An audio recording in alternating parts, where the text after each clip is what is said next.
ধরো তুমি স্থির করেছো তোমার প্রোফাইল ফটো বদলাবে। তুমি এই মুহূর্তে সবুজের জন্য আকুল।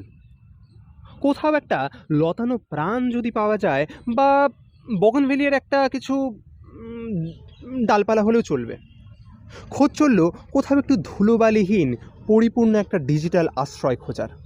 তুমি জোগাড় করলে এক আশ্চর্যকে, যে সামলেছে প্যারেডের বাড়ি, রাজনীতি আর ধর্মের মিথ্যে প্রতিশ্রুতি, ভালোবাসা আর বিচ্ছেদের ভার। কিন্তু এখন সে ক্লান্ত, আর ক্ষতচিহ্ন তার চোখে স্পষ্ট। এই ক্ষতমাখা ক্লান্ত দেহ আমাদের চোখে পড়ে না, কারণ আমাদের এখানে ধর্ম, রাজনীতি, ঘৃণা, প্রতিশোধ, বিচ্ছেদ, এমনকি ভালোবাসা, সবই আমাদের অভ্যেস। অবহেলার দলে নাম লিখিয়ে দেওয়া হয়েছে প্রাণ ভরা আর প্লাস্টিক ভরা সবুজ ঘাসেদের। আমাদের রোমান্টিসিজমের চোখ যায় না আটকে, যদিও বা মনে হয় কিছুর ঘাটতি তা পূরণ করতে আসে এই এই না, AI.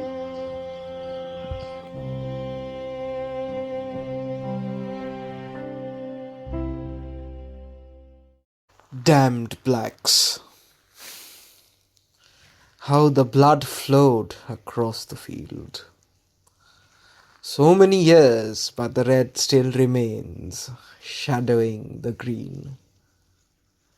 None are there to share my laments. What is it that prevents them from seeing the way I do? The up-country Brahmins of Lalpaltan, do they not see the amount of blood shed when they raise their muskets at orders of the captain?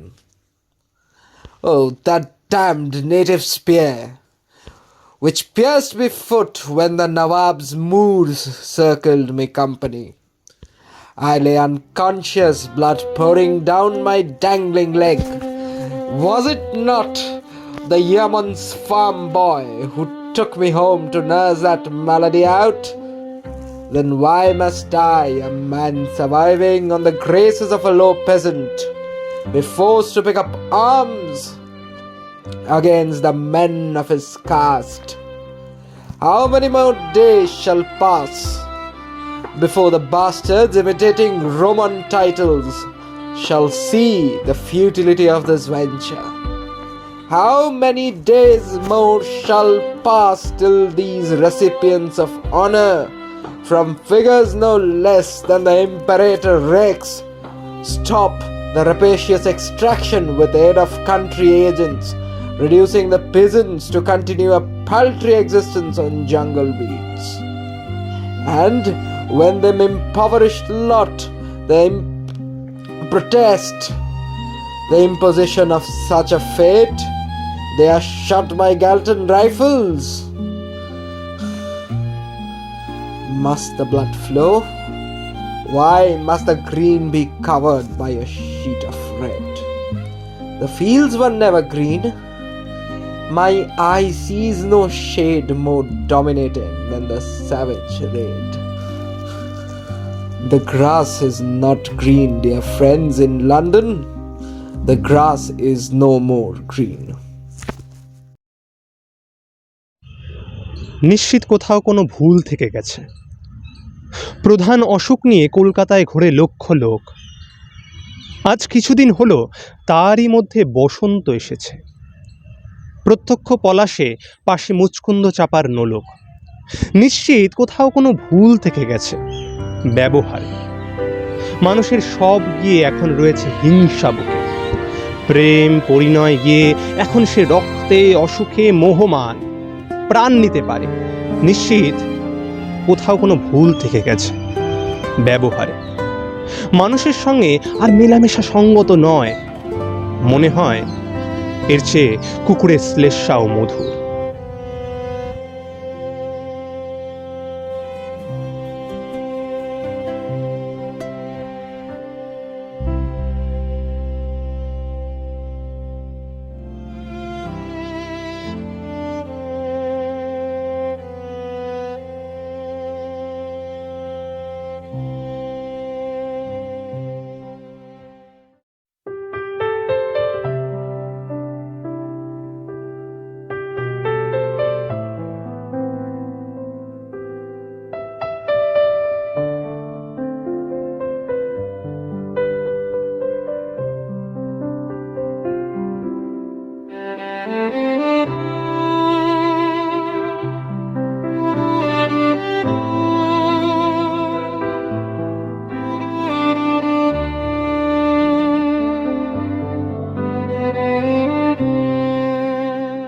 1947 স্বাধীনতা।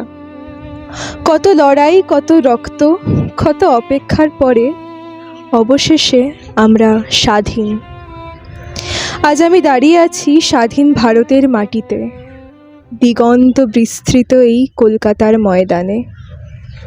চারিদিকে কত গাড়ি, কত ঘোড়া, ট্রামের ঘণ্টা শুনতে পাই, মানুষের ভিড়, কত মুখ, কত গল্প। এই কি আমাদের নতুন শুরু? আমি এসেছি ধানসিঁড়িটির তীর ছেড়ে।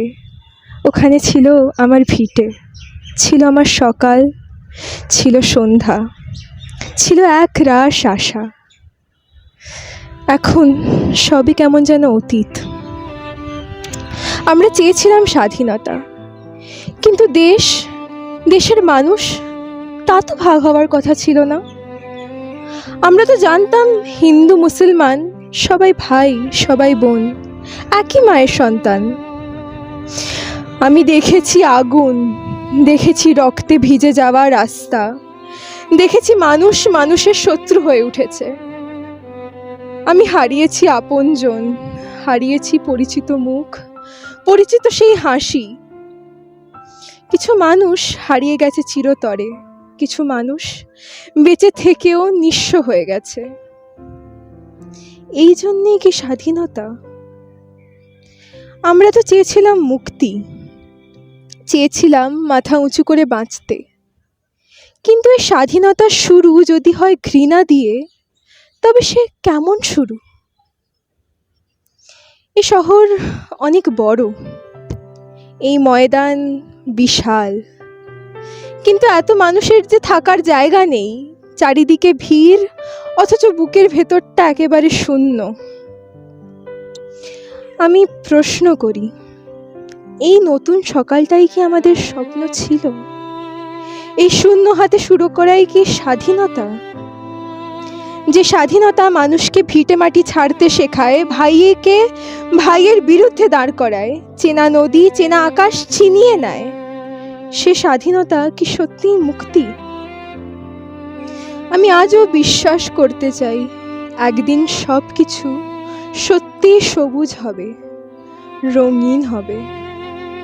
কিন্তু এই অচেনা ভারতের বুকে দাঁড়িয়ে আমি শুধু প্রশ্নই খুঁজে পাই।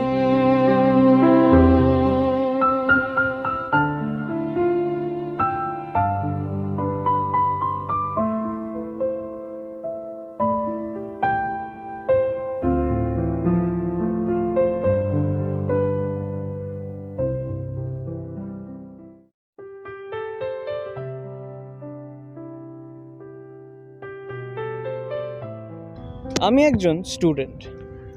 লড়াই করতে করতে আমি কনফিউজড হয়ে গেছি। কোথায় যাচ্ছি, কার পেছনে যাচ্ছি, কেউই ঠিক করে বলে না। নেতৃত্বই নেই, কেউ আগে এসে বলে না যে এই পথ, এইটা ভুল, এইটা সত্যি। সবাই চিল্লায়, কিন্তু কেউ পথ দেখায়।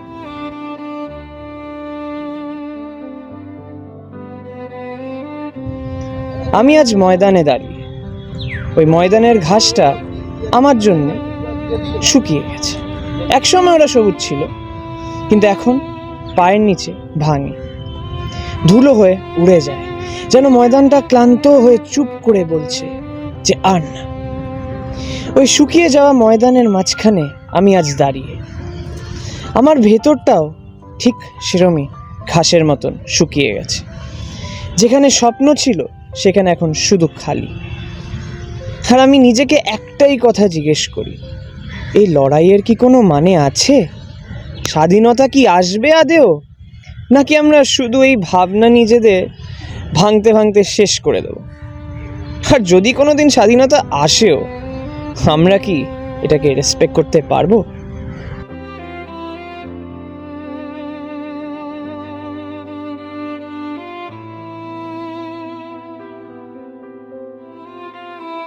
আমি একজন স্টুডেন্ট, আমি লড়াই করি, কিন্তু আজ আমি শুধু একটা প্রশ্ন নিয়ে দাঁড়িয়ে আছি, এই লড়াইটা কি সত্যি নাকি শুধু ফিউটিলিটি?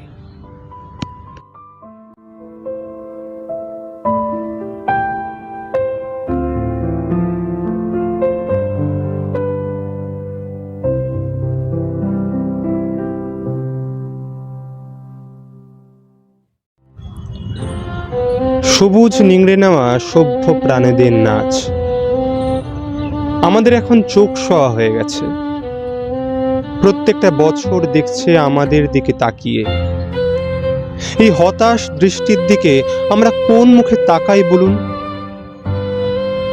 জানি না। চললাম আবার, কোন দিকে পথ নিজে পথ দেখায়, তাই দেখার তাগিদে।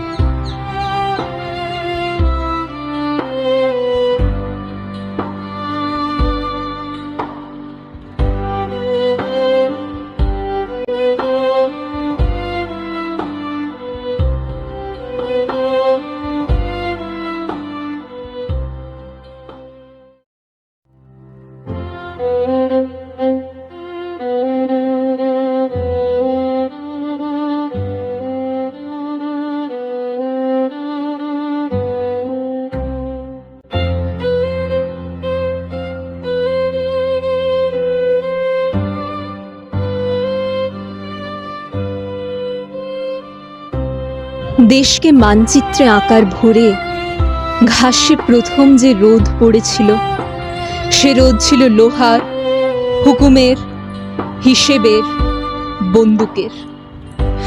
দখলের নথি, সবুজের প্রতিশ্রুতি ভুলে মাটির শিখে নেওয়া লাল হওয়ার ভাষা, ক্ষমতার শেষ দীর্ঘশ্বাসে রক্তিম হওয়ার ব্যাকরণ।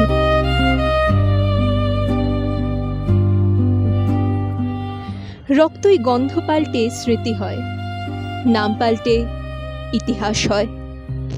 রক্ত মাটি ছুলে রক্ত থাকে না, ইতিহাস হয়ে ওঠে। মানচিত্রের রেখা টানার শব্দে শিরা কেটে যায় মানুষের, ধমনী চুইয়ে পড়ে রক্ত, ভেসে চলে মানুষ দেশ ভাগের রুধির স্রোতে। দুর্ভিক্ষের হাহাকারে, দাঙ্গার উন্মাদনায়, মিছিলের আর্তচিৎকারে, ধর্মান্ধতার জয়ধ্বনিতে। মানচিত্রের কালিতে নতুন দেশের জন্ম, আর তার মধ্যে জ্বলতে থাকা এক চুল্লির আগুন। ইতিহাসের বুকে এক দগদগে ঘা, যার নাম স্বাধীনতা। কোনো এক আলোর ঋতুতে মানচিত্র ইতিহাসের সম্মুখীন হলে থরথর কেঁপে উঠবে সমস্ত রেখা। সেই দিন ইতিহাস শুধুই লাল ঘাসে রক্তের দাগ আঙুল তুলে দেখিয়ে বলবে, ওগুলো রেখা নয়, ওগুলো কাটা। ওগুলো রেখা নয়, ওগুলো কাটা। ওগুলো রেখা নয়, ওগুলো কাটা।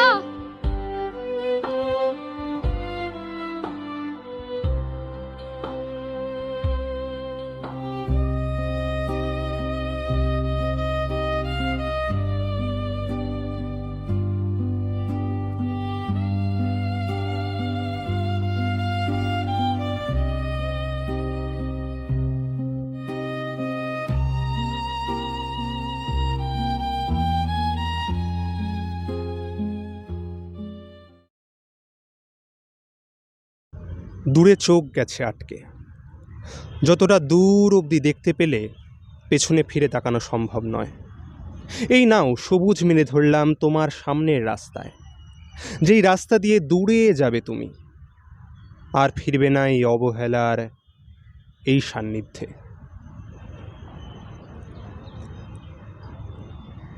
নীরব প্রাণেরা চুপ করে যেন কাতরায়, আধমরা হয়ে থাকে অথবা মরে যায়। এই নীরবতা শেষের ইঙ্গিত নয় তো? শেষ হবে তো কার, তাতে কি? শেষ যদি কারোর ভাণ্ডারে ফলন দেয়, তাহলে তো এই শেষকৃত্য সবার ওপর সত্য।